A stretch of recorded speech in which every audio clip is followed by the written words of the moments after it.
un club de lectura que vamos a ir improvisando un poco, cosa que ya viene con el muchacho este que les está presentando, que no sé si es bueno o malo, pero que improvisa porque no tiene más remedio también.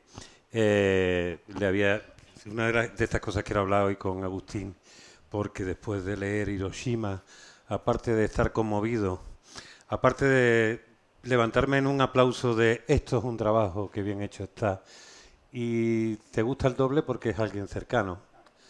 No sé si a ustedes les pasa, pero normalmente estamos acostumbrados a que la gente más cercana siempre mira a otro lugar para buscar la excelencia. Y parece que la excelencia siempre está allende nuestra frontera. Siempre son otros los que lo hacen mejor. Sin embargo, este libro es una maravilla desde el punto de vista humano, profesional, y representa un poco lo que seguramente mucha gente de nuestra generación, periodistas que más o menos salimos al mundo en el mismo lugar, pues pensamos, si alguien fuera capaz de hacer esto, ¿no? Cuando miraba a los reporteros extranjeros o nacionales que tenían esas capacidades de ir a otros lugares a trabajar y contar de verdad la esencia y el alma de lo que le estaba sucediendo a otras personas, y encima, como en este libro, lo que el autor, lo que el reportero va sintiendo en todo su proceso, que me parece un trabajo sensacional. Esto se llama El tercer piso. El tercer piso, para quienes no hayan estado aquí anteriormente, es el nombre del proyecto cultural que se me ha dado a bien coordinar, dirigir, organizar para Librería Proteo. Librería Proteo es el lugar, evidentemente, donde están. Todos conocen Librería Proteo porque es la librería más premiada, más antigua, más referencial, la decana de toda Málaga.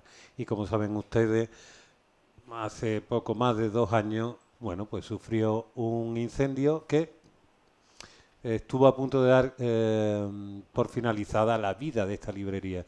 Sin embargo, la historia de esta librería es resistente. Y aquí estamos, de nuevo reconstruido, intentando abrir un espacio cultural a todos los amantes del libro y la lectura. De eso trata el tercer piso.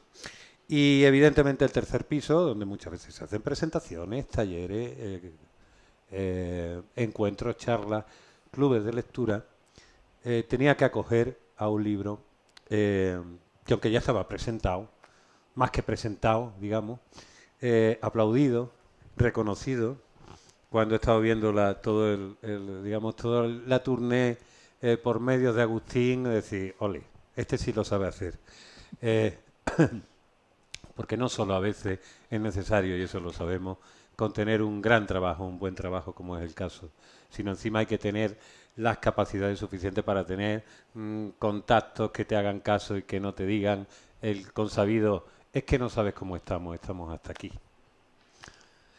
Bueno, pues Agustín ha logrado, y yo creo que por su capacidad, porque yo soy el ejemplo vivo, casi desde el principio, Héctor, podríamos hacer, y yo estaba como el conejo de Alicia dando carretones.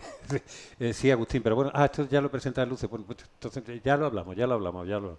Y Agustín, persistente, hormiguita, como se nota en este trabajo, hasta que consiguió que yo me parase, cosa que no es fácil, y, y le dedicase toda mi atención y dijese, ay, sí, sí, ya, y ya, me enganchara. Y por supuesto, acabara leyéndolo, que es una cosa que, aunque ustedes no lo crean, y no está muy bien que yo lo confiese, pero a veces no me da ni tiempo a leer los libros que presentamos aquí y me limito a las habilidades de los periodistas que sabemos hacer lecturas esquinadas y entendemos más o menos cómo va la cosa. Este verano, además recorriendo en coche, yo no conduzco, por lo tanto me podía permitir el lujo de estar en el lugar del copiloto por la zona de los Ancares, en medio de la naturaleza, leía los testimonios de los personajes que van recorriendo el libro de Agustín y se me partía el corazón. Se me partía el corazón porque ha logrado, y ahora nos va a contar un poco cómo es eso, cómo lo ha logrado en un idioma ajeno, que me consta, como él dice en algunas ocasiones a lo largo del libro, que bueno, que logró chapurrear algunas cositas, pero digo, este nivel de precisión, de perfección, esta delicadeza en los testimonios de las personas que lo llevan a cabo, es un trabajo fino, fino. Claro, cuando escucha lo que estas personas, los hibakusha, ¿no? Los hibakusha, es decir, los supervivientes de la bomba de Hiroshima, y los supervivientes o los hijos de los supervivientes, los descendientes de los supervivientes, tienen ese nombre que no sé, Agustín, exactamente, que tiene raíz de algo, es un nombre que se inventa exclusivamente para el término. ¿De dónde viene eso de hibakusha? Empezamos ya, ¿no? Sí, estamos sí, yo entro, ¿sabes? Sí, significa persona irradiada, persona que ha recibido la radiación atómica. Ajá. ¿Vale? O sea, que es algo que surge para ese momento, una palabra que no existía antes. Efectivamente, como no había habido ninguna bomba atómica antes en la historia de la humanidad, pues surgió ese término. Yo la verdad que estoy aquí encantadísimo de estar en Proteo, de estar en tu tercer piso, que yo creo que es tu piso de verdad, porque yo creo que pasa aquí más tiempo que en el Rincón, ¿no? Que en la Cala, mejor dicho, perdón, que los de la Cala soy muy especiales, no veo que dice el Rincón. No, pero y la verdad que para mí es emocionante porque yo desgraciadamente estuve aquí el día de auto del incendio, cubriendo el incendio para el Confidencial, y fue verdaderamente trágico. Fue trágico porque nadie daba, muy poco dábamos porque esto pudiese surgir, ¿no? Y la verdad que es emocionante que la librería no solamente volviera, sino con más ímpetu. Y luego te tengo que agradecer aquí por esta organización Tercer Piso, que a menudo vengo y también lo veo y lo escucho. Y yo que soy un asiduo oyente y sobre todo televidente, entre comillas, de presentaciones de libros de librería en toda España, tengo que decir, sin temor a equivocarme, que creo que las presentaciones que se hacen aquí en el tercer piso son las que tienen mejor calidad de imagen y de audio de España. Y es así. Ahora, si cambiáramos de presentador ya estaría perfecto. Pero... lo digo exactamente.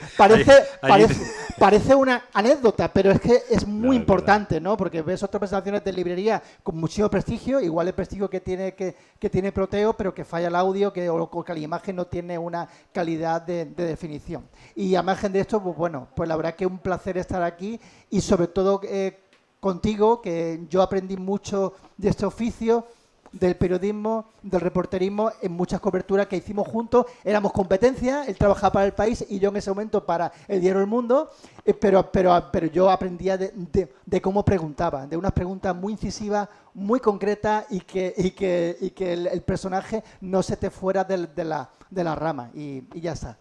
Sí. Si quieres ya vamos del libro o lo que tú quieras, pero quería decir esto para que no se me olvidara y que quedase claro. Está bien, fíjate, porque hay veces que en este trabajo, y lo hemos hablado, como estamos en la era del precariado, como ustedes saben bien, y aquí en este mundo se juntan dos precariados, que son por antonomasia lo más precario de todo, el mundo cultural y el mundo del periodismo. En lo que ha devengado ambas cosas. Bueno, pues yo auno ambas, por lo tanto soy el más precario. Ahora, con una dignidad, soy el marqués, no de la plaza, marqués de la plaza, soy el marqués del precariado.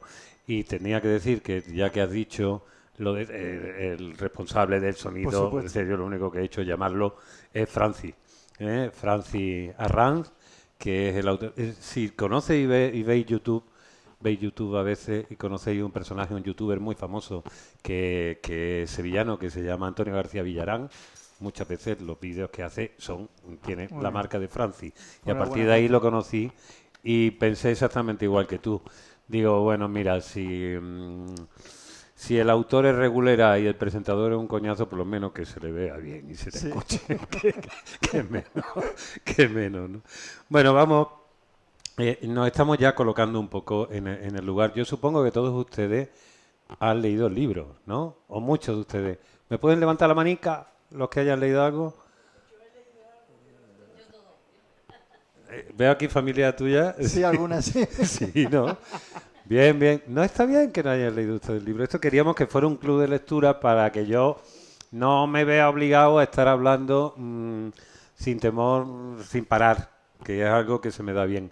De todas maneras, ya digo, esto está abierto, les preguntaré en algún momento, tanto si tienen dudas por algo que no han leído y les suena, como si tienen convencimientos, quieren contar algo por algo que que sí han leído y quieren exponer algo o hacer una pregunta.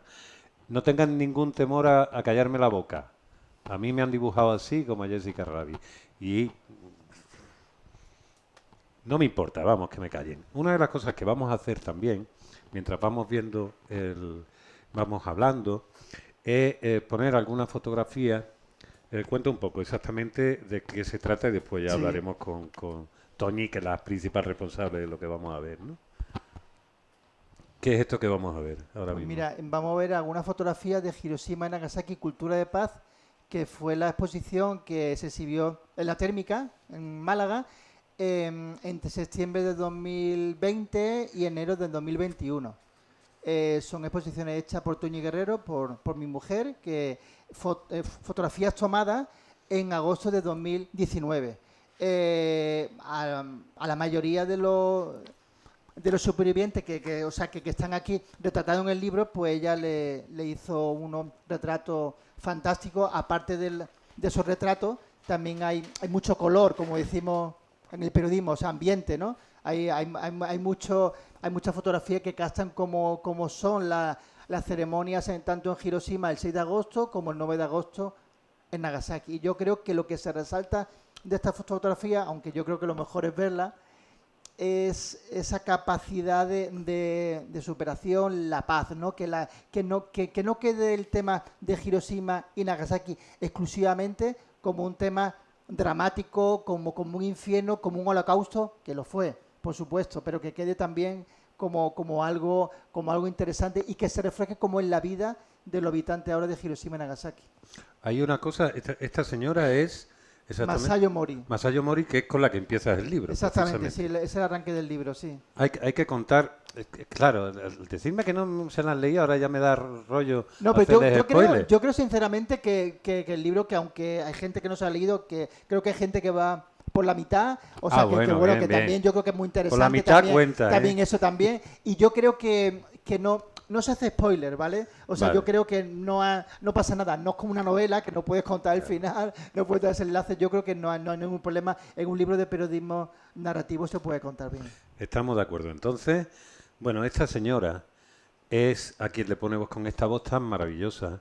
Esta fue la señora con la que yo empecé a leer y lo que contaba. mm, de pronto estaba María Ángeles conduciendo. ¿Y qué te pasa, cariño? Yo no me lo esperaba, la verdad. No me esperaba que, eh, digamos, este trabajo tocara tanto la médula.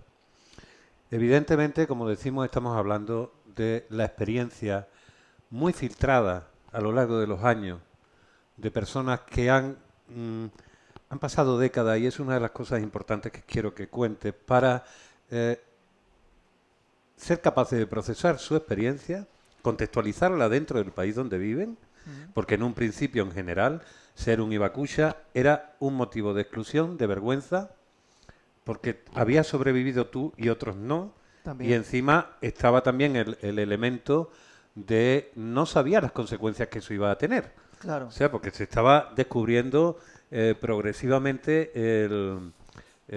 todos los temas, digamos, físicos que tenían Sí, que la ver con secuela. las radiaciones, las secuelas, la fueron descubriendo sobre la marcha, El estigma directamente. era tremendo. Es que Claro. algunos, si decían que eran hibakusas, si decían que eran supervivientes, pues bueno, hay gente que no se quería casar con ellos, ni siquiera aparejarse, por supuesto, menos tener hijos, porque efectivamente algunos hijos salían con problemas físicos, otros no. Pero luego incluso tenían problemas para conseguir empleo.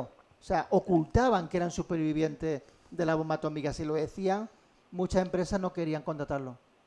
Hay una cosa, yo ponía bueno, supongo que todos hemos caído mucho, digamos, en esa relación cuando hemos ido a ver el Barbenheimer o el Oppenheimer o alguna de las dos este año, porque parecía que eran las dos únicas películas que se podían ver en el cine.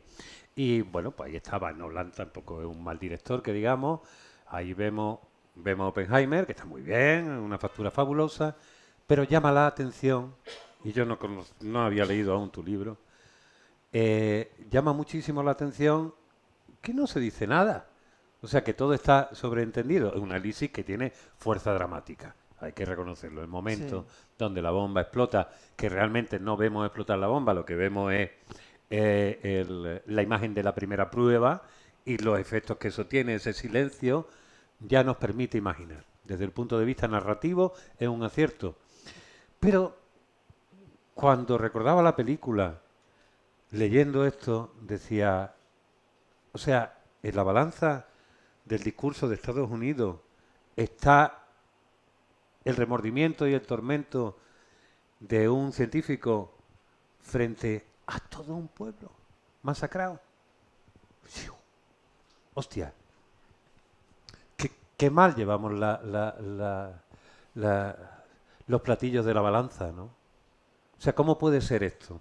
Entiendo, y además hay una cosa que tú refieres en el libro, durante mucho tiempo prácticamente casi no se veían imágenes, creíamos que la bomba había explotado y todo había desaparecido. Sí, se veía todo volatilizado, ¿no? Sí. Entonces, claro, el problema es que la película Oppenheimer, como tú dices, coincido contigo, creo que es una gran película de Hollywood, pero creo que se ha perdido una oportunidad de oro. Se ha perdido una grandísima oportunidad para reflejar el impacto a las víctimas de Hiroshima y de Nagasaki, la historia de los Hibakusha, porque están totalmente orillados, como si eso hubiese sido, bueno, pues un bombardeo limpio con muchísima destrucción de la ciudad, pero que no se ve que les pasó efectivamente a esa gente, ¿no? Y bueno, incluso se bromea, se ridiculiza el pueblo japonés también en una parte de la película. Uh-huh. Si no habéis visto Oppenheimer, tampoco es develar nada, ¿no? Porque se dice en un momento en una reunión con oficiales, ¿no? Con oficiales diciendo, oye, ¿qué vamos a hacer? ¿A qué ciudad vamos a bombardear? No, a Tokio no, porque en marzo de 1945 hubo un día, que creo que fue el 8 de marzo de 1945, donde las bombas incendiarias que cayeron sobre Tokio, pues bueno, produjeron mucha más muertes, o el mismo número de víctimas que en Hiroshima y que en Nagasaki. Eso fue tremendo. Y dice, oye, pues vamos a avanzar en Kioto, que es la antigua capital imperial. Y dice, no, en Kioto no. Yo allí pasé una estupenda luna de miel. Sí. Fíjate, o sea, una cosa increíble, ¿no? Esa decisión de tipo palé, ¿no? Estamos jugando al Monopoly. ¿Dónde vamos? Es verdad que Nagasaki tuvo una doble mala suerte, ¿no? Porque la segunda bomba atómica se iba a lanzar sobre Kokura. Yo viajé en el 2001 a Kokura, que es la ciudad, y Kokura, pues bueno, estaba el cielo nublado, el avión pasó 3 veces y nada, no se sabía bien el objetivo. El avión se desplazó a la segunda posibilidad, que va a Nagasaki, primera vuelta al conocimiento, segunda vuelta igual, y la tercera, desgraciadamente, cuando ya estaba a punto ya irse el avión, ya a reposar en las Islas Marianas para intentarlo otro día, de repente, desgraciadamente, hubo un claro. Y entonces se lanzó la bomba que curiosamente cayó en el barrio católico de Urakami, ¿no? Y eso también tiene una connotación bastante importante, el tema de Nagasaki, ¿no? Hay una cosa que tú recuerdas constantemente dentro, digamos, de la escala del horror. Nagasaki es la gran olvidada. Eso es. E incluso, y lo leía también en ese capítulo, porque hay que decir que la estructura me ha gustado especialmente. Cuando empecé a verlo, sin mirar, poco a poco digo, bueno, esto es una serie de entrevistas donde vas urdiendo, una serie de entrevistas a una serie de Hakibusa. No es Hakibusa, no. Hibakusha. Hibakusha. Sí, entiendo que la palabra es complicada. Verás tú que lo voy a decir, llevo todo el día. Hibakusha. Pues te voy a decir una cosa, que creo que no lo he dicho públicamente, sabes, privadamente. Estuvo a punto de ser el título del libro. ¿Tú crees que hubiese sido un buen título o no? Pues yo creo que para la generación contemporánea, sí. La de los otakus, seguro. Para los que estamos aquí, que ya estamos todos... Yo creo que hay por ahí un Z, un millennial, sí. Pero vamos, el resto somos ya de... Yo creo que Hibakusha hubiese sido un buen título, verlo escrito. Claro. Pero creo que para pronunciarlo y para recordarlo no. Es para recordarlo. Ese es el tema que yo... había un momento que eso te quería preguntar.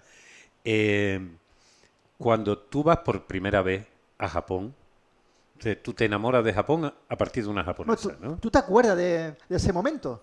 Más o menos, más o menos. Yo ¿Te estaba acuerdas de ese allí, pero momento? ya estoy ¿Tú te olvidando acuerdas cuando cosas. yo dije, me voy a Japón? Y dice, pero, Riverita, ¿qué hace? ¿Dónde va?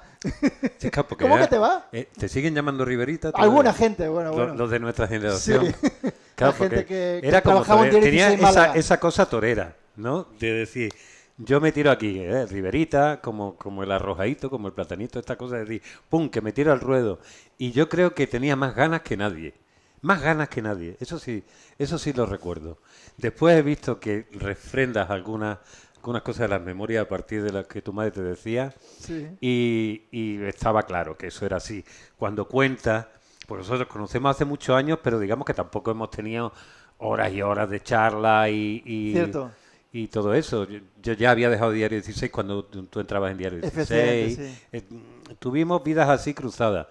Y no sé por qué razón, porque era algo por el que todos teníamos que pasar. Yo te tenía más metido en digamos, en el círculo de los capillitas. Digamos, aquí. Bueno, es que lo era, ¿no? Bueno, Lo y era. además Rafa Contreras Claro, es que era yo empecé en Diario 16 Málaga por mi especialización cofrade, por ser cofrade, y mi padre que está aquí, pues es de Mena, era secretario general en ese momento, fuiste de o Mena acababa también. de ser, o sea, pues imagínate, ¿no? Erais de Mena. Sí, sí. Ala. Si tú siempre me decías lo del el sincretismo, esto que cofradía y Japón, y cómo se casa eso esto. te decía Tú yo. siempre No tú me decías acuerdo de eso. nada de lo que decía. Ven No, ustedes pero lo que dijiste la tienen. puerta del antiguo zaragozano, cuando todavía existía el zaragozano, fíjate. Sí, es verdad. Eso, cuando existía el zaragozano yo veía desde arriba. De hecho, mi primer gran artículo en Diario 16 era uno sobre el Cristo, el Jueves Santo y el Cristo de Mena, el Cristo de la Buena Muerte, Sí. y las experiencias que tenía allí con mi bisabuela. Siendo, como yo soy, bastante... y antes lo era bastante iconoclasta, aunque me gustaba mucho, pero sí veía ese vínculo que había con la forma de representar el dolor. Existe además una relación, Sí. que eso lo has vivido tuyo, ¿no? Bueno, yo también tuve una novia japonesa, ¿verdad?, que le gustaba el flamenco. Entonces había ahí una extraña fascinación entre lo andaluz, Sí. lo barroco, lo expresionista y la cosa japonesa. Eh, pero, bueno, que no estamos Tú me has desviando. preguntado la primera vez que yo estuve en Japón, ¿no? Exactamente, cuando La primera vez. vas a Japón y tú Sí. no te enterarás de nada, absolutamente No, de nada, sentiste un extranjero absoluto, o sea, era una marcianada, ¿no? Para mí, ¿no? Para aparecer en un sitio que era 1995, yo tenía 22 años y vivía en el siglo XXII, o sea, Tokio estaba en el siglo XXII. Claro. Ya había pasado el XXI, ya le había Claro. pasado de largo, era un sitio absolutamente alucinante, sigue siendo para mí, pero ya no ves tanta diferencia, Claro. ¿no? Ya a lo mejor la ciudad se puede asimilar a otras grandes ciudades de Y ahora Asia, tenemos ¿no? imágenes de todo el mundo también. es Claro, cierto. también es verdad. Es que Claro. yo cuando me fui no había internet. O sea, que eso parece un poco para los jóvenes, pues claro, no existía internet, ¿no? Y te ibas, ¿no? O sea, tú te O ibas sea a que- Japón, cuando no me pisen que llevo chancla, cantaba Japón, mira que está lejos, Japón. Pues yo creo que fue un Más poco o menos. después, pero bueno, pero por ahí, sí. Pero sí, esa canción sí fue Y clave. ahí es cuando tú empiezas a vincularte, digamos, con el impacto de quiénes son estos de los Hibakusha, ¿qué es esto? Bueno, a mí, yo en principio, yo no tenía ningún interés, o sea, Nada. no sabía nada de Hiroshima o Nagasaki. Eso fue a raíz, unos meses antes de que me fuera a pasar un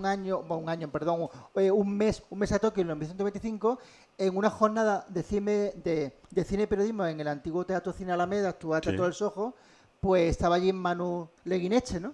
Manu Leguineche de la jornada. Entonces yo vi que había mucha gente y vi un momento se iba al cuarto de baño y digo, esta es la mía. Fui detrás de él hasta el cuarto de baño y dije, maestro, me voy a Japón en el mes de agosto, perdón, el mes de julio. Y dice, sí, chico, ¿y en agosto no está? Y digo, no, voy a estar solamente en julio. Y dice, pero bueno, si el 6 de agosto es el 50 aniversario de la bomba atómica.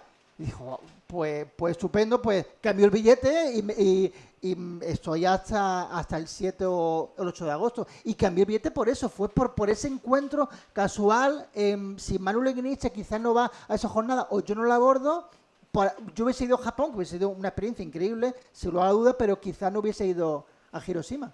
Eso quiero resaltarlo, porque a mí me parece muy importante en este libro. Tú eres también profesor y eres profesor de narrativa periodística, ¿no? Sí. Quiero decir, estás hablando de un género que es quizá el género más celebrado de todos los... Está el columnismo, pero el columnismo es como una especie de escritura de salón, ¿no? En la mayoría de los casos. Y está el reporterismo, que es lo que todo buen periodista le gustaría ser en algún momento. La creen de la creen periodística. Y algo que cada día se practica menos. Sí, es verdad. Es caro y hay mucha gente, digamos, que ahora narra el mundo de alguna manera en directo, en el momento que está pasando, con un vídeo en pero que 60, no se profundiza. El y no se profundiza. Pero yo creo que en España, o sea, el género estrella en casi todo el mundo, periodístico estamos hablando, es el reporterismo, sin lugar a duda. Pero en España no. En España el género estrella es el columnismo, el articulismo, por esa tradición del articulismo literario que hay. Pero el articulismo mal hecho, regular hecho, es súper barato. El buen articulismo vale, porque es un autor que ha pensado y que tiene retórica y tiene su background. Pero el mal articulismo es súper barato. Pero incluso un mal reportaje es caro. Claro. o sea, porque hace falta ir al sitio, desplazarse y todo es una cobertura. Pero bueno. Aparte, de lo que quería decir es que esto se convierte en un libro. Yo soy de las personas que cuando miran a ciertos profesores darle su libro a los alumnos y decir, vaya a estudiar esto y lo vaya a poner, y digo, hombre, y tal.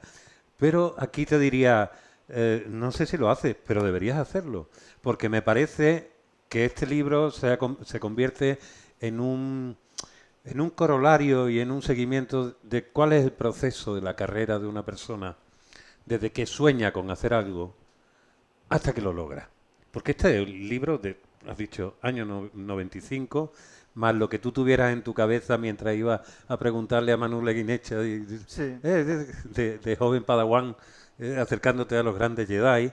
Y ahora no solo es un compendio de todo lo que se ha escrito y bien sobre Japón, la cultura de Japón, la cultura de Hiroshima, tiene además, me parece, algo que se da por supuesto, que debe tener cualquier buen periodismo, que es el contraste de fuente y la cita de la fuente, pero que no está sucediendo hoy. Que hoy quien llega hace así, plum, control C, control V, plum, plum, lo digo yo. Lo dices tú, lo has copiado de aquí, lo has sacado de aquí. Claro. Pues, no hay ningún problema. Tú honras todo eso y lo haces desde el origen, casi al principio del libro. Citas a Manuel Chávez Nogales y a... ¿Y cómo se llama A Lelia Guerriero. Exactamente. Es decir, pero están apareciendo, Hershey también, que hablaremos ahora de... Están apareciendo, y a Manu Leguineche y Javier Revierte, a quienes le dedica un espacio especial, a los compañeros que ha ido teniendo en cada lugar. Es que son clave, de verdad. Es que yo creo que el trabajo de un periodista, un reportero solo, por mucho que uno se clasifique, se sacrifica por una historia, al final eres lo que tú eres también, es la generosidad de los compañeros. Tú me has dicho, oye, he habido mucho impacto mediático del libro, sí, pero han sido porque los compañeros han sido generosos, igual que tú fuiste generoso cuando éramos competencias, pero éramos compañeros, y tú me pasabas un audio o me decías, oye, pues mira, yo creo que esto es así, o ¿por qué? Y yo creo que yo también intento ayudar a los más jóvenes, ahora como profesor, indudablemente, y el libro está dedicado a ellos. El libro está dedicado a los jóvenes, a los que estudian ahora, si les puede servir. Es verdad, en realidad yo quería hacer como una suerte de memoria de un joven reportero, que a mí también vea eso. Porque yo me planteé hacer el libro solamente los testimonios, ¿no? Pero a mí me parecía que iba a ser un libro demasiado duro, demasiado... iba a ser muy, muy denso. Y entonces digo, bueno, ¿por qué no introducimos mi memoria? Siempre te da esa tradición de que el yo no se puede contar. Si eres yo parece muy egoísta, muy egocéntrico, pero muchas veces el yo es, oye, yo pienso esto, pero puedo estar equivocado. Muchas veces la tercera persona es mucho más altiva, que la primera, pero eso que estoy diciendo yo ahora ya lo tengo muy, muy claro, pero yo lo aprendí esto No la tenías al hace principio. muy poco. Claro. Pero te estoy diciendo un poco hace un par de años, ¿eh? Ya por fin me he dado cuenta que puedo escribir con el yo sin temor a tener un egocentrismo que no viene a cuento, ¿no? Es que eso es muy interesante. Tú eres un periodista que no solo tenía vocación, sino que encima estudiaste todas las técnicas del periodismo. Yo no tengo nada que ver. No tenía vocación periodística, acabé en Diario 16 porque le hacía falta alguien que escribiera de teatro, acabé a las 3 semanas escribiendo columnas, sin saber que aquello era importante, sin saber escribir a máquina siquiera, y fue un caso excepcional. Esto no se podría dar ahora. Y fui aprendiendo sobre la marcha, y siempre con una cierta sensación, sé que no estoy solo en eso, de síndrome de la impostor absoluto. Yo no tenía ni puta idea qué era. Es más, el periodismo me parecía que era, los periódicos era escribir pero mal. Ya. Este tipo de... Aunque en ese momento decía Umbral que la mejor literatura estaba hecha en los periódicos, estaba en los periódicos. Sí, en Eso una decía parte él. de los periódicos. Claro. En una parte. Sí, sí, Pero claro. en ese aspecto, yo que venía de la aspiración literaria, poética sobre todo, no entendía muy bien. Quiero decir, yo tuve que irme adaptando y aprender un idioma. Y a mí me parecía, esto que tú estás hablando, que creo que es un debate, y aquí estáis algunos profesores de la Escuela de Ciencias de Información y algunos antiguos compañeros, y me gustaría abrirlo. Lo que ha dicho con respecto al yo presente, que era la manera con la que yo me sentía más cómodo escribiendo, porque me parecía que era más honesto. Es decir, el que estaba allí eras tú, el que le pasaban estas cosas eres tú, el que tosía eras tú, el que no podía ir corriendo eras tú, el que es disléxico o daltónico, como en mi caso, eras tú. Entonces, si adquirías esta fórmula que aparentemente se ha llegado, que es un canon, una norma aceptada, de que esa especie de narración impersonal es la más objetiva, es una mentira como una casa. Absolutamente. Lo más que puede llegar es a reconocer cuáles son las circunstancias dadas, hasta dónde vienes, hasta dónde vas, cómo te sientes en ese momento. Oiga, fulanito ha dicho que yo me acuerdo, discutía, digo, no me acuerdo quién era el líder de UGT en Málaga entonces, pero yo me acuerdo la primera vez que fui. Paco Guti, no, Paco Guti era de, No, de no, comisiones era de obreras, comisiones. de comisiones. En Málaga, en Andalucía. Venezuela. Pero bueno, era eso que son ustedes desfavorecidos. Y yo decía, yo cuando titulo y pongo las declaraciones, evidentemente, eso es un extremo, ¿vale? No aparecen elementos contextuales. Yo me acuerdo que hacía unos reportajes de derivas urbanas en Bueno, que te en el saltaba Diario Sur. todo el libro de estilo del país. Yo decía, bueno, ¿cómo Sí, Héctor sí, es capaz de saltarse todo el libro de estilo del país de una No manera? tenía ni idea, y algunas veces, pero le hacía mucha gracia a Sol Gallego y eso. Supongo que como era esto un inconsciente, pues me dejaban hacer aquello. Y sigo pensando lo mismo, o sea, sigo pensando que el egocentrismo y el narcisismo van por otro lugar. Que eso es simplemente decir, esto es lo que hay, señores, esto es lo que hay. No engañemos Sí. al personal. Y en un libro como este es absolutamente fundamental porque hay una intención, supongo que hay una intención personal, que es la de decir, quiero convertirme en ese reportero que soñé. Poder poner mi libro aquí al lado de estos otros libros que para mí son la Santísima Trinidad Sí. o el texto de los dioses, y que este libro no desentone. Ya te quiero decir que no desentona nada, o sea que está a la altura de su aspiración. Pero es que además, como tú decías antes, es un libro generoso sobre algo que nunca puede, que es la esencia misma del periodismo. Contamos esto para que no se olvide, contamos esto para que el poder no lo borre, contamos esto para que se tenga constancia, Claro. pero que esto va más allá de las circunstancias del día a día, esto es de eterna humanidad. Sí. Esto es constante. Esto es exactamente igual que episodios de la Biblia donde los egipcios se cargan a los hebreos y todo ese tipo de historias. Es decir, ese tipo de exterminios absolutos y de momentos donde se toman decisiones por encima de la humanidad de las personas deben ser recordadas, porque es la única manera posible de que no vuelvan a suceder. Teniendo eso en cuenta y sabiendo que ese es el espíritu que impregna a los Hibakusha, a ti, a Toñi, cuando hace el libro de... perdón. Bueno, no he pasado, voy a ir pasando algunas, es que no puedo estar... Esto normalmente en otros lugares hay una persona dándole a la manita, pero aquí se enseña alguna cosa, las podéis contar, es decir, Sí. esto es... teniendo esto en cuenta, quería decir, em, ¿qué sensación, digamos, de utilidad ves cuando le dedicas todo este esfuerzo a recordar algo que ya ha pasado hace 70 y... ¿cuánto? 78. 78 años. Eh, y sin embargo, seguimos repitiendo una y otra vez. Aquí no solo habla ya no de bombardeos, sino, por ejemplo, de accidentes nucleares. Claro. Es decir, oye, ¿qué pasa cuando jugamos con los átomos? Sí, ¿No? sí. ¿Qué pasa? Pues mira, pasa Chernóbil, que le dedicas también pasa Fukushima. Sí.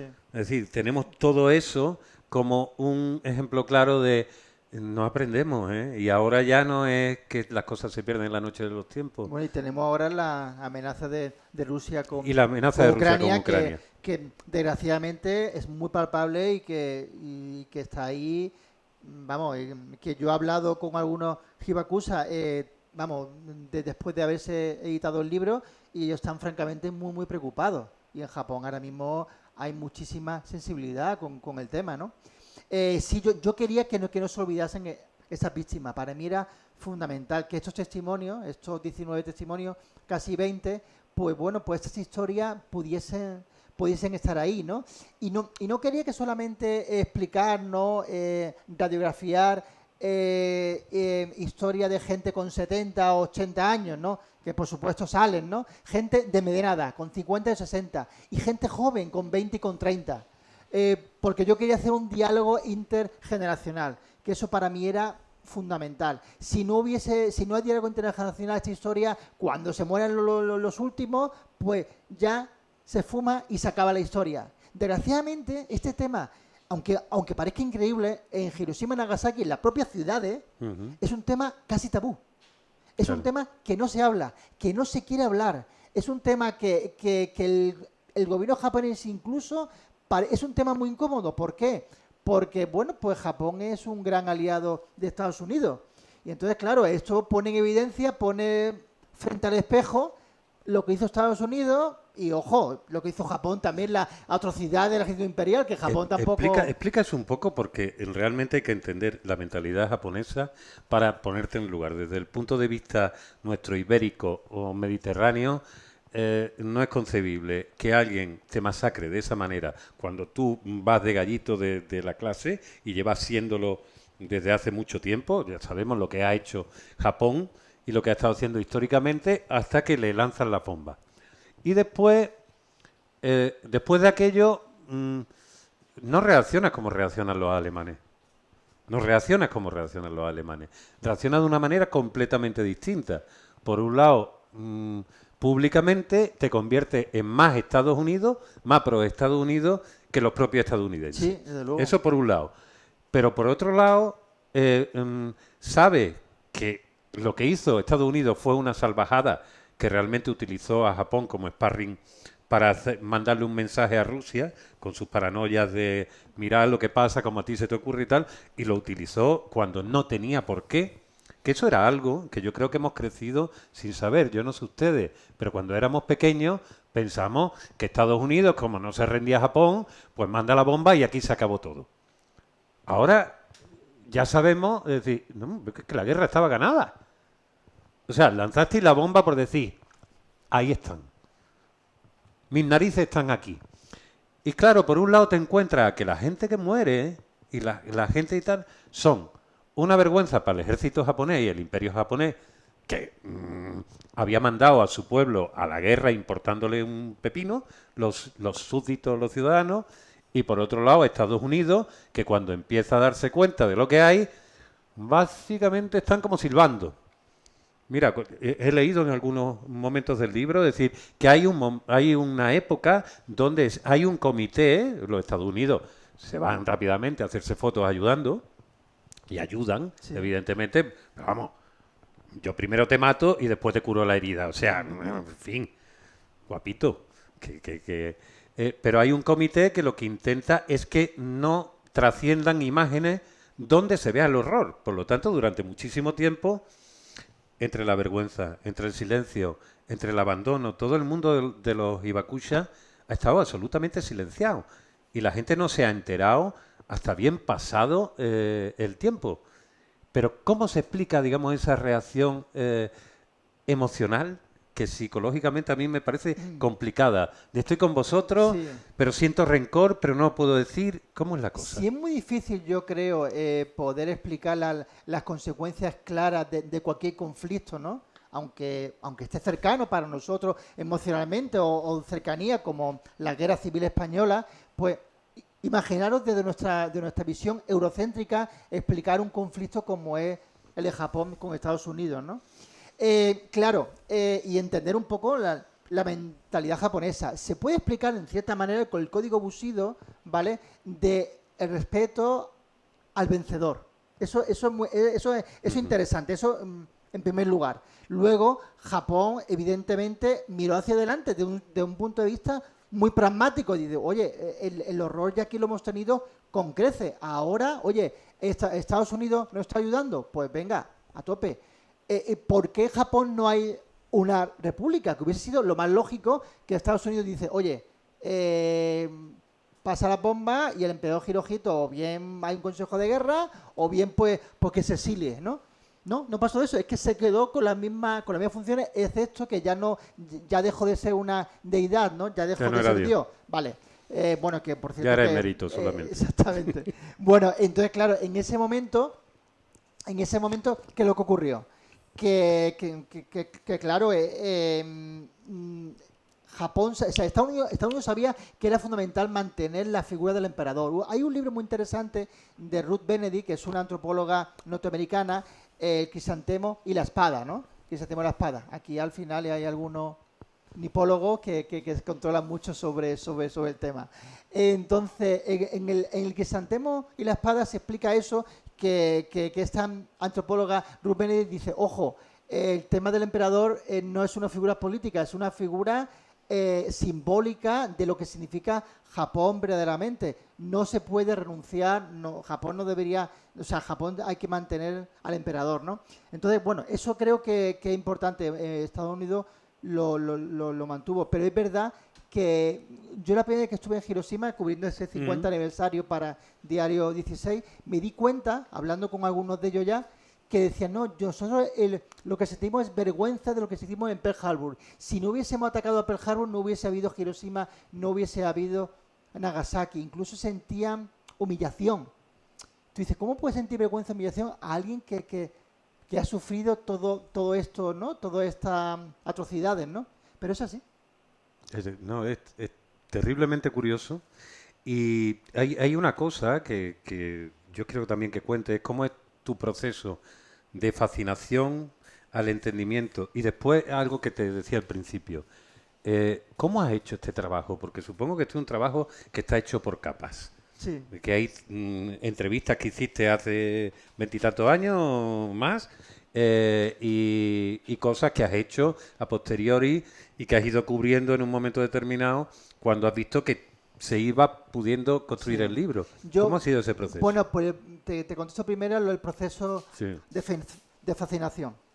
Yo en Japón me lo he pasado muy bien. Ha sido un país fundamental en mi carrera profesional y humano, pero también yo lo he pasado muy mal. O sea, yo en Japón no solamente tengo experiencias todas muy agradables o todas ¿Cuánto tiempo positivas, estuviste ¿no? de corresponsal? No, yo en Japón he estado 4 veces en Hiroshima, 2 veces en Nagasaki y luego fui casi un año como corresponsal del mundo en Tokio en final 98 hasta el 99, ¿vale? Ajá. Entonces, claro, yo allí he pasado por todos los estados emocionales posibles, ¿vale? Entonces, por eso es un país que lo tengo, o sea, que vente que lo he vivido en muchísima intensidad, ¿no? Y bueno, pues esa fascinación sigue, pero esa fascinación sigue, curiosamente, por el Japón contemporáneo. Si me apura, por el Japón del siglo XX. Si me apura, no me interesa tanto el Japón del siglo XXI. Vale. Fíjate, ¿eh? Y si me apura un poquito más, me interesa casi desde la Segunda Guerra Mundial hasta los años 80, ¿no? Me interesa saber cómo un país empieza a esa escalada vamos, fundamentalmente eso, y de repente estuvo a punto de ser la primera potencia económica mundial. Claro. Estuvo a punto, a finales de los 80, estuvo a punto de superar a Estados Unidos, ¿no? Eso me pareció siempre fascinante. Y en cuanto a cómo he hecho el libro, el making of, yo soy un devoto de los making of, yo me los chupo todo, todos los libros de cómo se escribe una novela, cómo se hace un libro, cómo se hace una película, me encanta, ¿no? Me encanta cómo es el proceso creativo, ¿no? Por cierto, ahora estoy leyéndome estos dos tomos gigantes de las historias de Paris Review, de entrevistas a escritores, ¿no?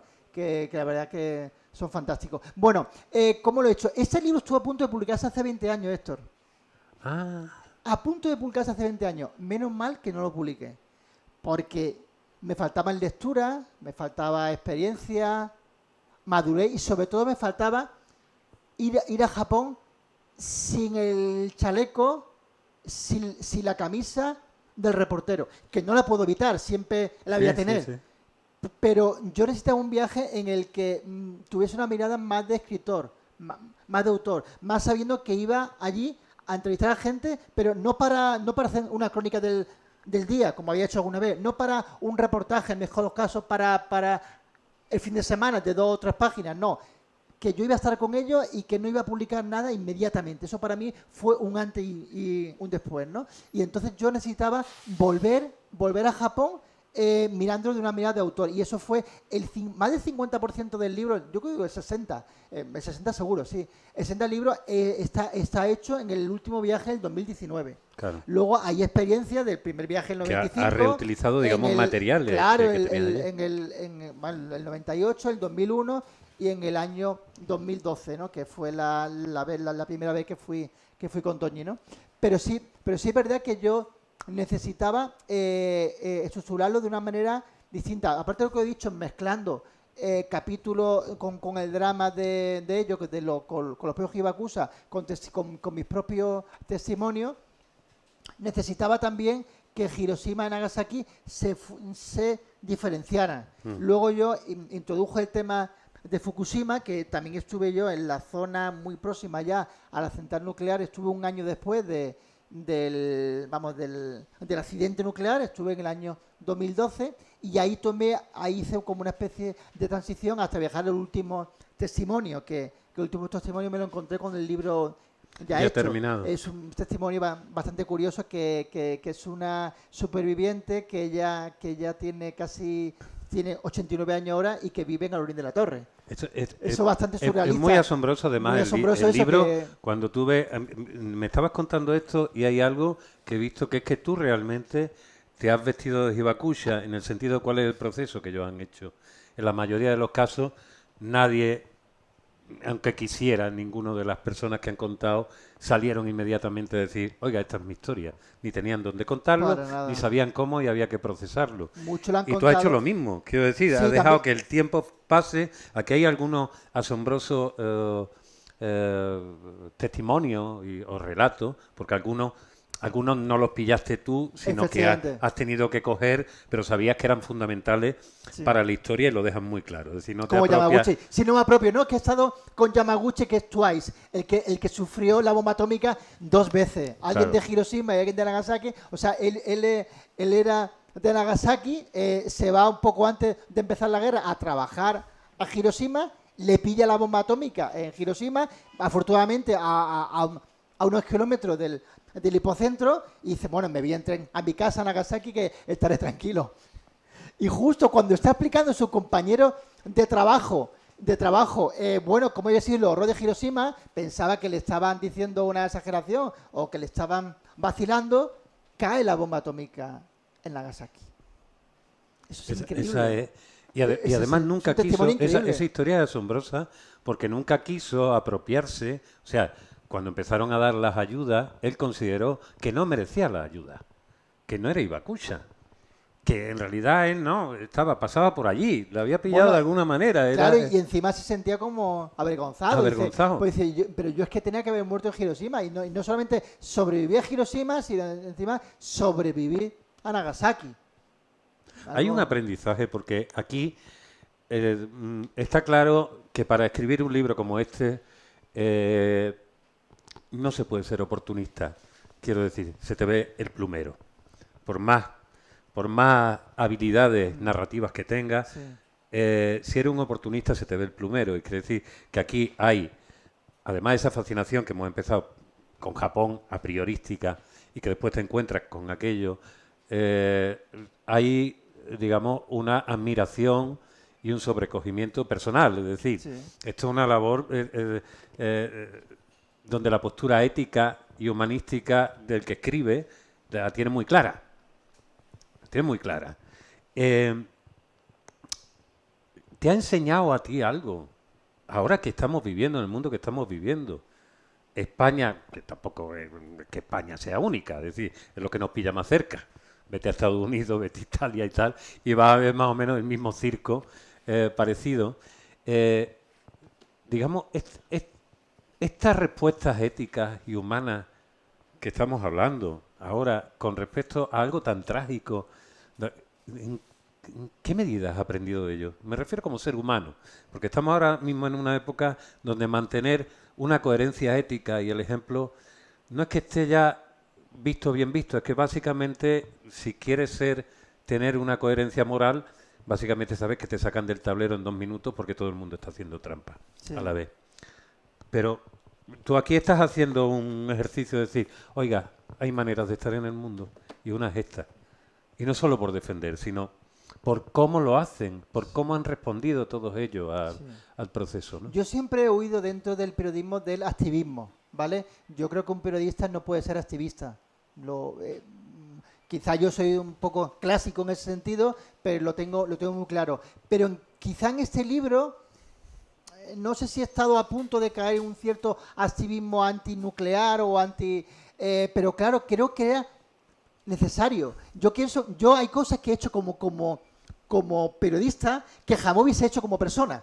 Claro. O sea, por ejemplo, ¿no? O sea, de ser muy pesado, o sea, o de insistir en un determinado asunto, o de intentar, pues hacer con tu trabajo como periodista determinadas cosas que a lo mejor no hubiese hecho como persona. Pero claro, aquí yo dije, tengo que dar un testimonio como periodista, pero también como autor, pero también como ser humano. Y que esas historias no se acaben, ¿no? Yo para el método intenté utilizar el método que a mí me sorprendió muchísimo y a mí me cautivó el de Alisevich, la Premio Nobel de Literatura, con voces de Chernóbil. Yo quería que yo hablase en primera persona. Claro.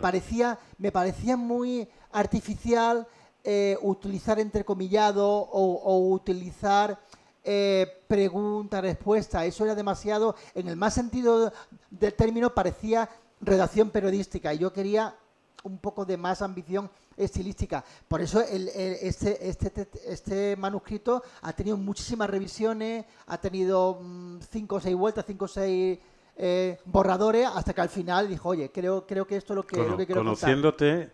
tú que tienes además muchísimos amigos y como buena persona que se le mete algo en la cabeza y llega hasta el final, amable siempre, que lo eres, habrás tenido, digamos, a tu Jedi, a los que dices, le puedo echar un ojo y ver por dónde va, y alguno te habrá dicho, yo creo que tal. Por cierto, me parece que es un documental, es decir, es lo más parecido a un gran documental cinematográfico en la forma de estructurarlo, y creo que por eso es clásico en un sentido, pero es muy moderno en otro, es decir, en ese aspecto que tú hablabas de los making of. Pero ¿quién está ahí detrás? ¿Hay personas que te hayan guiado? ¿Tú tenías ya muy claro exactamente cómo debía hacerse? Yo tenía muy claro, yo cuando leí voces de Chernóbil dijo, oye, yo creo que algo parecido se podía hacer con el libro Hiroshima. Vamos a ver, yo la verdad que yo tenía muchísimo pudor y me imponía mucho John Hersey. Porque Claro. John Hersey escribió el libro Hiroshima en el año 1946, que fue la única vez que la revista The New Yorker, todo el número, excepto la programación de los teatros de Broadway, ¿vale?, todo era dedicado a un mismo tema, que era Hiroshima. Él estuvo en mayo, esto se publicó en mayo del 46, ¿no? Él estuvo como 4 o 5 meses después del bombardeo atómico en Hiroshima, y entonces él entrevistó a 5 supervivientes y son voces que van y salen con su propio testimonio. Luego viaja a Hiroshima 40 años después, ¿no? Y también ve cómo ha evolucionado la ciudad y cómo han evolucionado esos personajes. Y yo decía, yo creo que Hesse dio un testimonio increíble. ¿Y por qué no se puede hacer algo ahora en el siglo XXI? Vamos a intentarlo. O sea, yo sabía que el fracaso estaba muy, muy cerca, ¿no? Y a mí me gusta jugar a todo o nada, ¿no? Tú lo sabes, que me juega a todo o nada. Entonces, bueno, yo sabía que me la podía pegar fácilmente, ¿no? Pero intentaba que no, sobre todo dedicándole muchas horas y viendo que había cosas que a mí me interesaban, pero yo veía que no funcionaban. Lo más difícil al final fue que había testimonios que se repetían. Claro. Que contaban mucho, con muchísimo detalle, el día de la explosión atómica. Y eso a mí no me interesaba tanto. Por supuesto que era interesante. Pero ya una vez contado, ya estaba. Yo quería saber qué pasó 15 o 20 años después con su vida. Y que cuando tú leyeras un testimonio, pudiera ser nuestra tía, podía ser nuestra abuela, o podía ser nuestro primo hermano, ¿no? Entonces eso es lo que yo quería, que humanizar a estos personajes, porque estos personajes no se saben qué pasó con ellos, y parece que no viven, o parece que ellos han muerto en vida. Hoy hace un rato he leído, me he vuelto a revisar, digo, voy a revisar algo, no sé, algo del libro que con ojo de lector, imposible, ¿no? Pero bueno, voy a revisarlo, y me quedé leyendo el testimonio de Tanaka. Tanaka es un testimonio de Nagasaki, y él tiene 70 y pico años y lleva apenas 10 años contando que es superviviente. Y entonces él decía que si era superviviente le trataban como si fuese un oso panda. Y fue a través de un niño americano que fue a ver el museo de la bomba atómica de Nagasaki. Él era voluntario en los jardines y él nunca había entrado en el museo. Fijaros qué historia, y él era superviviente. Y dijo, ¿por qué se hizo esta barbarie? Y le preguntó el chico adolescente. Él dice, no supe qué contestar. Y digo, ¿por qué no cuento qué es lo que me pasó a mí? Pero él dice que él es un hombre feliz, que es un hombre que le tiene que agradecer a la vida. Te quedas ahí, te quedas muy, muy chocado y dices, joder, que hay que ver qué malo lo pasaron estos supervivientes y por qué esas historias no se saben con más profundidad, ¿no? A mí hay algo también que me llama muchísimo la atención en este libro y que creo que nos lleva a las reflexiones contemporáneas. Que creo que los libros son buenos, sean los que sean y sea la época donde se hayan escrito, cuando nos permiten establecer un espejo, un diálogo, un eco con lo que nos está sucediendo. Vivimos, y es una opinión que creo que compartirán algunos de ustedes, en una época muy peculiar con respecto a la narración del yo, la manera de contarnos. No digamos en las nuevas generaciones que utilizamos incluso las redes sociales para contarnos constantemente, para llamar la atención, para tener sensación de que existimos, que los demás nos avalen. Vivimos también en una época donde la victimización se ha convertido en una posibilidad de adquirir notoriedad. Yo soy más víctima que tú. A mí me hicieron bullying, me llamaron gordo y intentaron abusar de mí. A mí me miraron mal. Es como una especie de llegamos a nuestra manera de colocarnos en el mundo, con cada uno con nuestra afrenta sufrida, a ver qué beneficio podemos obtener de ello. ¿Qué beneficio? Simplemente qué atención. Es como estamos viviendo. Será motivo o no de reflexionar sobre eso. Entonces, cuando ves a personas que iban a morir, que vieron que todo estaba perdido, que vivieron de aquella manera, no hemos querido ahora mismo, por lo luctuoso, leerles a ustedes los relatos exactamente de cómo era aquello. Era una auténtica barbaridad y en la narración, con mucha fineza, no faltan gusanos, pus, heridas abiertas, olores. O sea, es un libro que huele cuando lo estás leyendo. Y sin embargo, lo que abunda es justo lo contrario. Es, no voy a aprovecharme de esta situación. Bajo ningún concepto me voy a aprovechar de esta situación. Y eso resulta asombroso. Por eso me parece que es un libro que no solo da testimonio del horror y el nunca más, porque probablemente nosotros como humildes lectores no tendremos ninguna posibilidad en convencer a los señores de las bombas en que las tiren o dejen de tirarlas. No tenemos ninguna posibilidad. Pero sí tendremos la posibilidad, y creo que esto es lo más importante de este libro, de aprender una forma de dignidad que se nos está olvidando, si es que alguna vez la tuvimos, que yo creo que sí la tuvimos, y se está perdiendo. Hay esa cosa que te preguntaba al principio, que es una de mis dudas, como persona que dice, uy, ¿cómo se ha hecho esto? ¿Cómo lograbas darle forma a aquello? Es decir, porque supongo que tú tienes a un intérprete, a varios intérpretes a lo largo del tiempo. Sí, bueno, yo, a ver, meses antes, como 6 meses antes del viaje, empecé a contactar con gente en Hiroshima para ver si me puede ayudar en labores de traducción.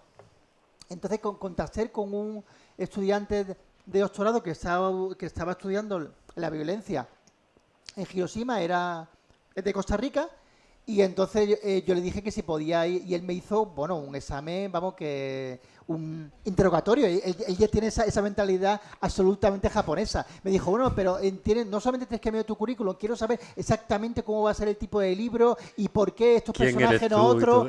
Sí, claro, en Japón todo tiene que estar muy con mucho procedimiento, ¿no?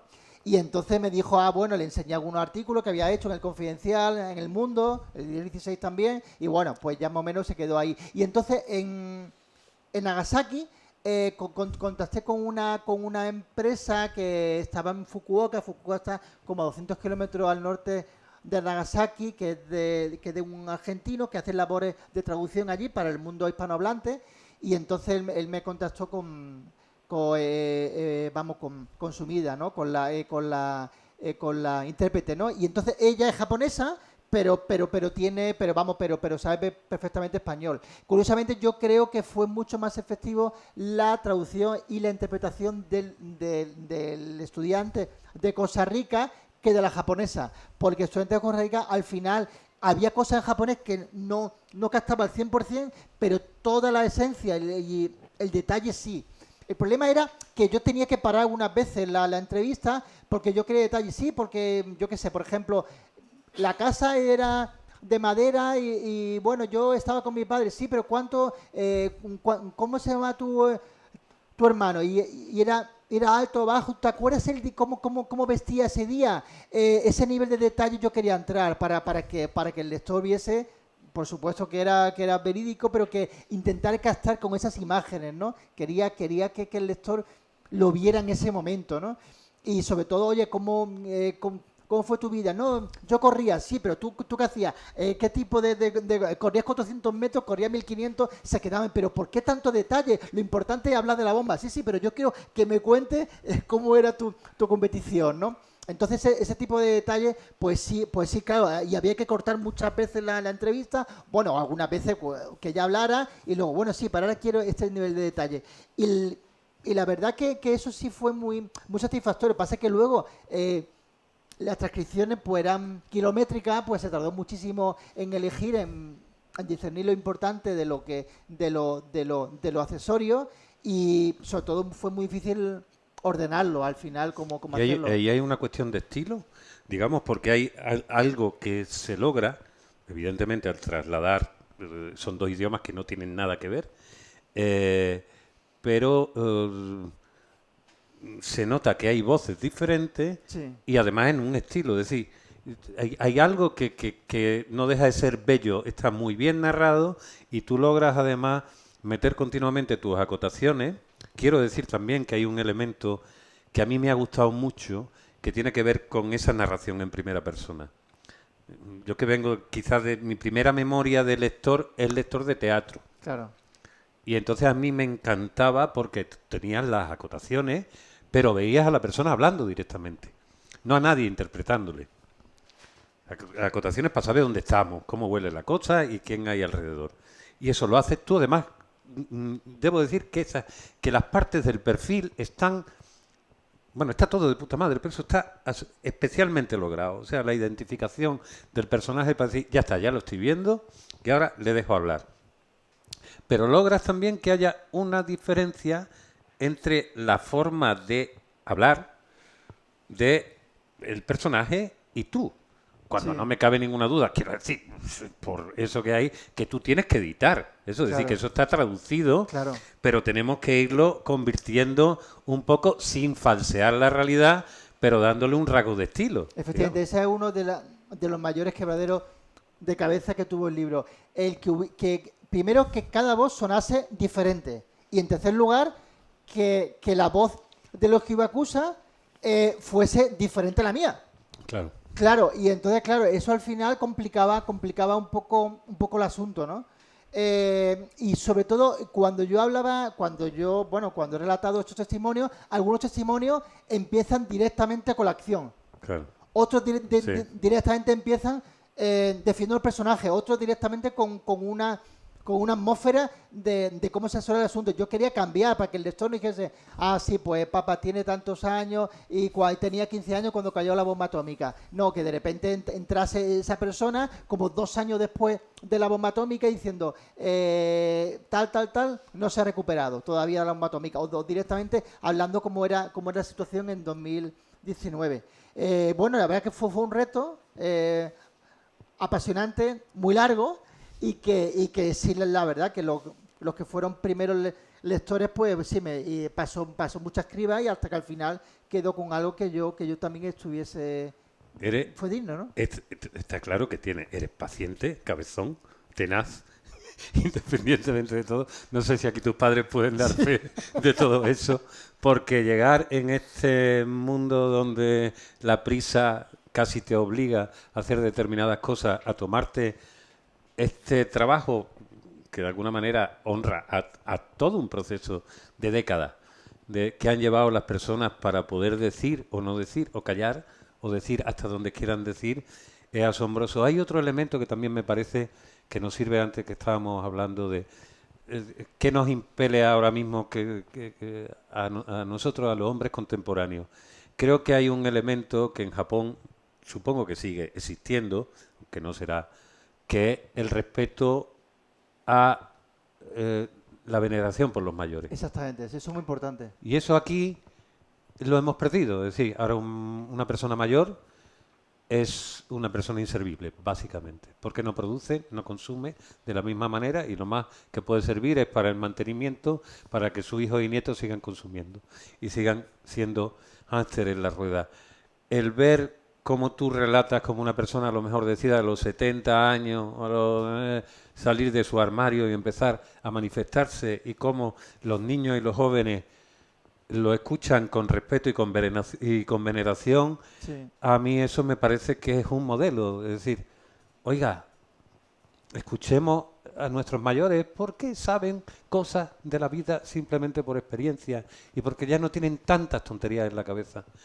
Y creo que nuestra sociedad está obviando el valor y el peso que tienen las personas que tienen experiencia.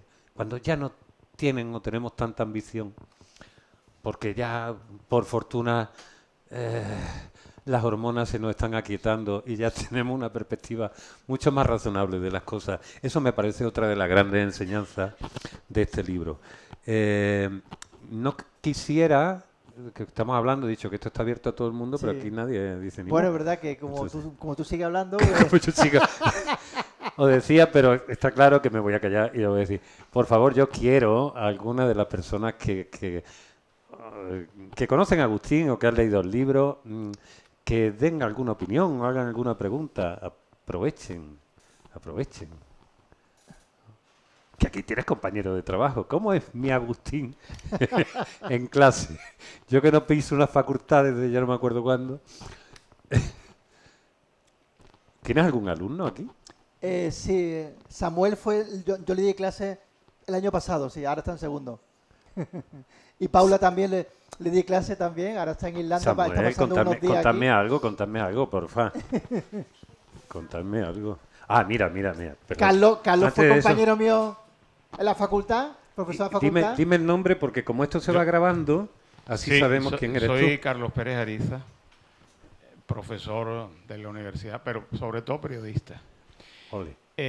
Una de las grandes virtudes de mi compañero y colega Agustín es que ha llegado a la docencia universitaria periodística siendo periodista. Una virtud que pocos profesores, no en la nuestra de la UMA, sino en las facultades de periodismo de España, tienen. Porque claro, no es lo mismo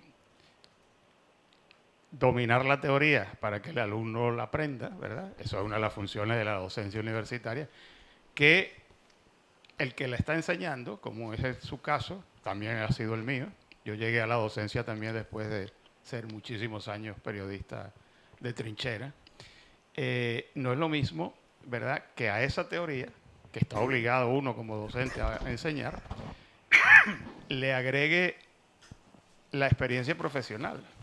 No es lo mismo enseñar cómo se hace un reportaje, esa estrella del periodismo, o una entrevista, sin haber hecho nunca ninguna.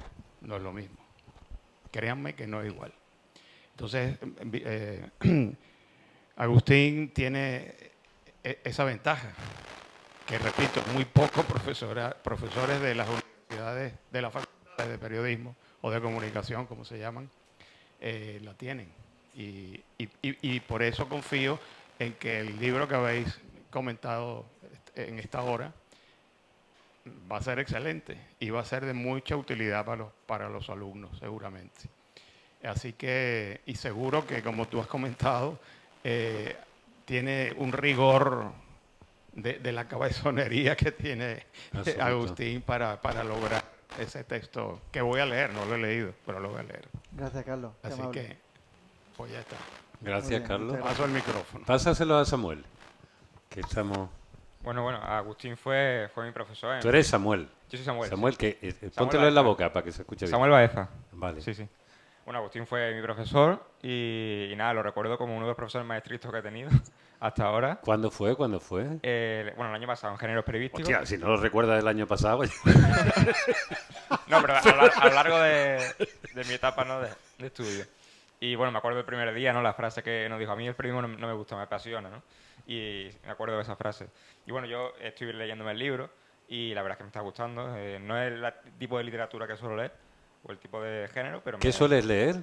Bueno, yo leo sobre todo thriller, leo novela Vale. negra y bueno, la novela histórica, bueno, más relacionada con la historia, no suelo leer este tipo de novelas, leo mucho sobre Afganistán y demás, pero no sobre esto, o sea, ha sido un descubrimiento y la verdad es que me está gustando. Oye, ¿y eres filonipón? Digamos, porque tú ya perteneces a una generación, porque nosotros somos el de Mazinger Z, yo un poquito antes Heidi, pero vamos, más o menos lo mismo, y Planeador Abajo y ese tipo de historias, y después hemos ido viendo cómo desde Bola de Dragón en adelante no imaginábamos que la cultura japonesa y coreana, más o menos, ocuparan tanto. Tú eres de esa época, tú ya has crecido en el anime, el manga, pero no sé cómo te mueves por ahí. No, el manga no es algo que me gusta especialmente. Vale, no te hace mucha gracia. No, la verdad ¿Y el que anime? tampoco. Tampoco. O sea, tú eres un raro. Sí. Pero No acaba Samuel- siendo Agustín Rivera. Samuel tiene ya varias novelas publicadas. ¿Qué A te ver. parece? Tengo dos. Sí. Y la tercera ya el año que viene. O sea, que Sí. fíjate. Bueno, con ya sabes que 19 tiene años. el tercer piso abierto, porque sinceramente queremos que los lectores no mueran en nuestra generación. Que yo soy de los que defiende que la gente lee y escribe más que nunca. ¿Dónde y en qué lugar y en qué formato y en qué tamaño? Eso es otro cantar. Pero que lee y escribe sin ninguna duda. Entonces, tú sí recomiendas el libro, a Yo pesar no que lo he no leído es tu todavía, o género. sea, me lo estoy leyendo, o sea, no lo tengo terminado, pero sí, me está gustando. Ole. Sí. Que, quiero que hable también en Toñi, que está... Sí. Espérate un Esa momentillo, es su foto Samuel. favorita. ¿No Porque, que sí? Sí. bueno, Toñi... Hola, ¿de buenas quién es? tardes. Es un honor estar aquí y poder hablar de estos temas, la verdad. No sé qué... ¿Se oye bien? Sí. Sí, te lo tienes que pegar mucho porque ese es Vale. el de Toys R Us que tenemos. Bueno, yo he vivido el proceso de escritura de Agustín, lo he vivido en primera persona y la verdad, bueno, pues que ha sido muy interesante participar en esto. Cuando las fotos reflejan el año 2019, que fue mi segunda vez en Hiroshima y Nagasaki. Y bueno, pues fue muy emocionante vivir esas entrevistas a los hibakusas y ver cómo lo relataban y ver cómo había una situación como de no lugar, ¿no? De no lugar y de no tiempo. En la primera fotografía de Masayo Mori-san, que estuvimos en su casa, fue la única que pudimos fotografiar en su casa. Hubo momentos que a través del relato sentía, por lo menos yo lo sentía, y Agustín creo que lo hemos comentado también, que estábamos viviendo episodios de la Segunda Guerra Mundial. Y fue emocionante hablar con una persona. Y bueno, ya para terminar, decir que la primera vez que estuve en Hiroshima, cuando salí del Museo de la Paz y el Museo de la Bomba de Hiroshima, ¿no? Pues y ver lo que hay allí, el horror que hay allí, sientes como una obligación moral, ¿verdad?, de contar lo que esté en la mano de uno para contárselo a los demás, ¿no? Y bueno, pues ha sido muy emocionante, sinceramente. Gracias, Toñi. Y aquí tenemos, ¿estos son crisantemos? Sí. Son Sí. crisantemos, ¿no? Ya está, mi cocada. En mi cocada. Cocada.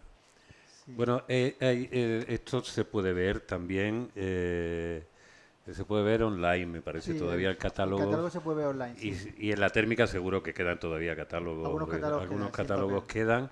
Y si no, pues se les convence de nuevo para que vuelvan a poner la exposición y tú presentes esto. Estamos intentando a ver si la exposición podría ir dentro de 2 años, coincidiendo con el 80 aniversario, quizás Madrid o Barcelona. Vamos a ver si... Eso estaría fantástico. Sería Oye, estupendo. y Vamos a ahora que intentarlo. tienes en la térmica a Antonio Javier, que es compañero y colega nuestro y tiene una especial sensibilidad para las cosas que deben contarse, pues mejor que mejor. Me estaban anunciando ahí porque ustedes saben que esto es un engolfamiento y cuando se está a gusto uno quiere seguir hablando y este libro tiene un montón, digamos, de espacios y de senderos que se bifurcan como el jardín de Borges y estaríamos aquí hablando de muchas cosas, de técnica, de periodismo, de ética, de lo que podemos contar y no, porque todo lo que es bueno te permite contar el mundo desde ahí. Solamente hay una cosa que quiero que sea muy, como decimos, minuto y resultado, y tú sabes hacer eso. Una de las secciones de esto del tercer piso consiste en los 5D, que no es muy original, es un poco reconocer cuáles son los padres, las influencias de otros libros que han habido en tu trayectoria como autor. Se lo dije a Agustín. Agustín me dio a elegir 5 como, digamos, como narrador, como novelista, y otros 5 de obras de reporterismo. Yo he elegido 3 de cada uno, para que no se vuelvan ustedes locos, y aquí los tienen. Y voy a empezar, por ejemplo, por este, porque es amigo nuestro, y el día 23 tenemos aquí un club de lectura con el último libro de Antonio, el de Yo que fui un perro, Las bailarinas muertas. ¿Por qué has elegido este libro? Bueno, Bea Norberta yo creo que ha sido el libro de narrativa que en su momento terminado más me impactó. Yo creo que junto a Sur son las 2 mejores novelas de Antonio. Y yo hice amistad con Antonio después de yo publicar después de publicar esta novela en Anagrama, le entrevisté en su casa y ahí hicimos amistad y sobre todo este diálogo que hay entre Málaga y Barcelona, cómo lo cuenta el final de la novela, yo creo que es una novela extraordinaria, que es una obra maestra absoluta. Vamos a seguir con Mario Vargas Llosa y la tía Julia y el escribidor. Me acuerdo que me la recomendó José María de Loma en Diario 16 Málaga, ¿vale? Cuando estábamos ya en Compositor Lemberruy, Juan, ya no estábamos en Calle Faro, digo Juan Barber, que también fue compañero en Diario 16, y entonces me dijo que por qué no me la leía, y dije, pues venga, sí, yo creo que puede ser interesante. Y bueno, pues es una historia de cuando Mario Vargas Llosa era Varguita, pues él era periodista en una radio, en Lima, también cuando conoce a su tía Julia, que al final se casó con ella, y también una novela que la llevo muy en el corazón. Eres un gran lector, ¿eh? Bueno, intento. Sí, sí, no te creas que es tan común. Espérate, que se cae y se calla. Yo no sé. No es como los niños, que se caen y lloran mucho. ¿Así? ¿O? Sí. Eh, Yasunari Kawataba. Sí, lo bello Kawabata. y lo triste, bueno, yo creo que es una de las grandes novelas de Kawabata y creo que esta novela sí se refleja muy bien ese ambiente de Japón clásico, esa forma de contar de esa ambigüedad, ¿no? De la cultura japonesa y sí, es una novela sumamente interesante. Vamos a ir al reporterismo. Vamos a hablar, precisamente has hablado ya un poco, la edición de Hiroshima de John Hersey. Pues mira, considero el mejor reportaje del siglo XX y creo que es una obra cumbre y que cambió una manera de enfocar muchas veces. Muchas veces nos referimos al inicio del nuevo periodismo. Bueno, voy a hacer pequeño spoiler a Tom Wolfe, pero yo creo que John Hersey en realidad hizo un periodismo narrativo de muy alto voltaje y ha sido inspiración clarísima para este Hiroshima mío tan particular. Tom Wolfe. Sí. Y el nuevo periodismo. Bueno, este libro me lo recomendaron el primer día que yo empecé a estudiar periodismo. Y este libro me puso loco. Además, con un amigo también, aunque él está un año superior, que está aquí en Calle Compañía, Justicia Salamanca, Antonio Soto está aquí. Y bueno, me lo recomendó Arturo Merallo en clase, que era nuestro profesor, que también él era periodista activo. Y entonces él dijo que ese libro te podía marcar, ¿no? Me acuerdo que también no leyó en clase un testigo directo del diario El Mundo de la sección que había junto a Umbral, era una historia de motor de Javier Olavo, y yo dijo, ojalá un día escriba un testigo directo. Tuve suerte de que al final escribí testigo directo, pero es que Tom Wolfe, este libro recopila las mejores crónicas, los mejores reportajes y una manera que rompió todos los moldes de escribir periodismo, y siempre lo he tenido, siempre durante muchos años siempre viajaba con él, con retratos de Truman Capote, el que vamos a hablar ahora, y con Territorio Comanche de Pérez Reverte. De Pérez Reverte. Truman Capote. Ha elegido los retratos. Retratos, sí, porque aquí hay retratos pues de Picasso, hay una historia muy interesante de la película Sayonara que rodó Marlon Brando. Sí, así arranca este libro y bueno, pues de una manera impresionista y de una manera un trapote que no está atormentado, que tiene felicidad. Yo me quedo con ese Truman Capote.